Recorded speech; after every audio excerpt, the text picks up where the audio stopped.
I'm in a sukkah, and the sukkah is famously a symbol of vulnerability and a place that we are when we're going from somewhere bad to a better place.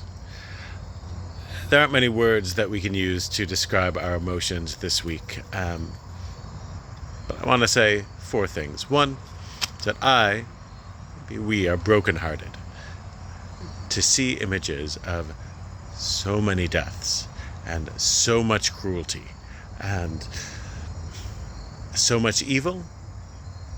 It's hard not to be brokenhearted, and it's important to be brokenhearted. It's also important, secondly, to be bravehearted, to know that as we look to the future, we know that there is a long struggle ahead against evil, and it's a struggle, meaning it's not going to be simple.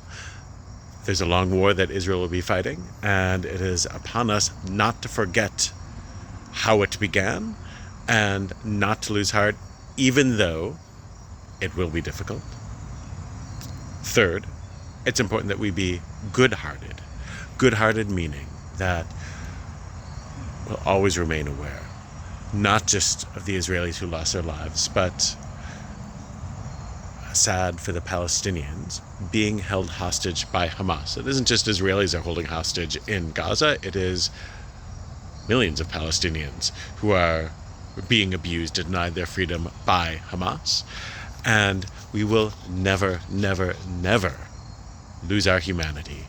And we will never celebrate the suffering of others the way there are people around the world who celebrate Hamas's murder, beheading of babies, and raping of women.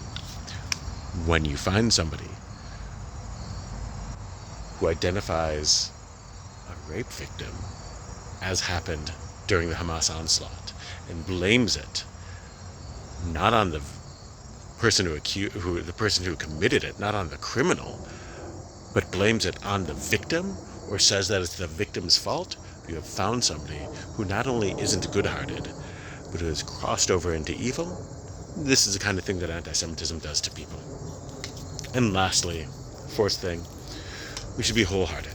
We should live b'chol levavcha, with all of our hearts, and be dedicated with all of our hearts to trying to, what's actually in the Torah this week. We begin reading the Torah this week in Parshat Beresheet, and it says that at the beginning of creation there was tohu vavohu, there was chaos all around, and the story of creation is God imposing order on that chaos. And every so often that chaos bubbles up, and what happens is, it is up to us to partner with God to push that chaos down, so that all humanity, everyone who's created in the image of God, can live dignified lives.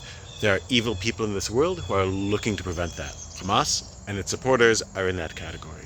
So we have to be wholehearted and living with all of our hearts, again, b'chol levavcha, to tamping down that chaos and to be among those who look to try to create the order that people need to be free and to be fulfilled and to live dignified lives.